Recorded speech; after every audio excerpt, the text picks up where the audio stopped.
a trust that the court is guided by legal principle, not politics. Structural alteration motivated by the perception of political influence can only feed that latter perception, further eroding that trust.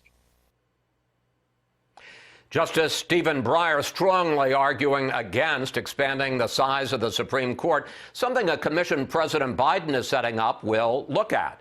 And it's time now for our Sunday group. GOP strategist Karl Rove, Fox News correspondent Jillian Turner, and Mo Alethi of Georgetown University's Institute of Politics and Public Service.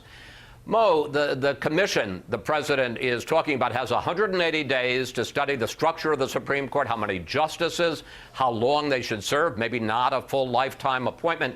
Given the fact that Democratic Senator Joe Manchin has already said he is not going to vote to pack the court, is this really a serious effort or just a political ploy to satisfy the left wing of the Democratic base? Well, look, if this was only about satisfying the left wing of the Democratic base, I doubt he would have put as many conservative jurists and scholars on the commission as he did. It's a very balanced commission that's got folks from both sides of the aisle. And I think you make the point, Chris, that it's not just looking at the size of the court, but it is looking at some other structural issues, like whether or not there should be an 18-year term limit on the court, which would allow both parties more opportunities to appoint people over time. So I think it reflects Joe Biden's sort of thoughtful approach to handling some of these big questions. I think it is unlikely that you'll see, under the current composition of Congress, a huge growth in the court. But they're going to look at some other things, and we'll see what comes of it. Meanwhile, Karl, some Democratic activists are pretty aggressively calling on Justice Breyer, who we just saw, who's 82, to retire while the Democrats still have a majority in the Senate. So two questions for you. First of all, what do you think of the Biden commission? And secondly, as somebody who worked on this when you were in the Bush 43 White House, how delicate is it to usher out a retiring Supreme Court justice and to usher in a new one? Well, first of all, the idea that this is a balanced commission is laughable. There are 36 members. I've identified 4 conservatives or libertarians, and the rest are Democrats. The co-chairman of the committee, one of them signed a inflammatory letter calling for the defeat of Justice Kavanaugh. The other served twice as the Democratic National Committee's general counsel and general counsel of the Obama campaign in 2008 and 12, and played Donald Trump in Joe Biden's debate prep last year. I did a cursory check of the members and their contribution patterns in the last 2 election cycles. 16 Democrats on the commission gave 110 gifts in the last 2 election cycles, totaling $112,000. Of the conservatives on the panel, one gave 1 Republican contribution and 1 gave a Libertarian contribution. And what about my second question? You've convinced me that the commission is not balanced. What about the question of the delicacy of trying to get a senior Supreme Court justice out?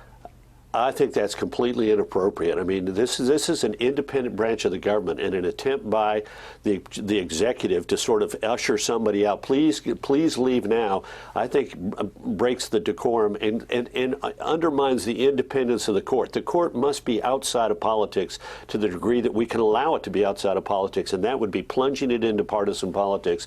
And I think that's why Justice Breyer's 2-hour-long address, well worth watching, is a warning that this is a bad road to go down. Now, of course, the Justice Democrats, the left-wing Democrats, they're going to want that, and they're going to keep pressuring it. I hope the White House doesn't make an attempt to, because I think, frankly, it's going to work. It's not going to work with Justice Breyer. He was setting down a signal. I will make a decision when I want to leave, when I want to leave, and this should not be about politics. Yeah, let's, Jillian, get into this whole question of politics in the Supreme Court. The justices maintain, very insistent, they're not Bush justices and Obama justices and Trump justices. They're all justices of the Supreme Court. But back in 2012, I had an exchange with the late Justice Antonin Scalia about whether how he would feel about being replaced by someone who didn't agree with his judicial views. Take a look at this exchange. I would not like to be replaced by someone who immediately sets about undoing everything that I've tried to do for 25 years, 26 years. Sure. But, I mean, I shouldn't have to tell you that. Unless you think I'm a fool. That was a great interview. Jillian, is there any way to take the politics out of the Supreme Court? I don't think so, Chris. And that's also, I mean, first of all, for Justice Scalia, can you blame him? Who would want their career and their legacy to be undone the moment they walk out the door?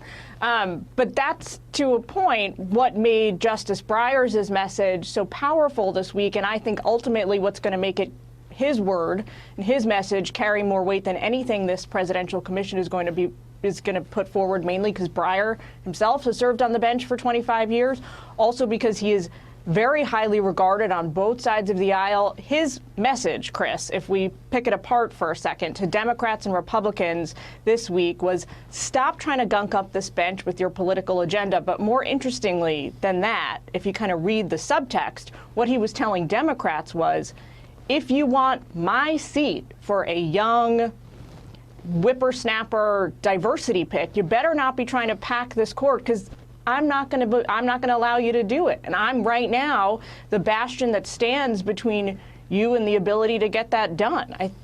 That's the reality, is the political reality. In 10 seconds, Jillian, we saw what happened with Ruth Bader Ginsburg. This guy is 82 years old, and in 2023, you could have a Republican Senate. You could. But I agree with Karl. You know, it's not about who appoints you. It's about your record of jurisprudence.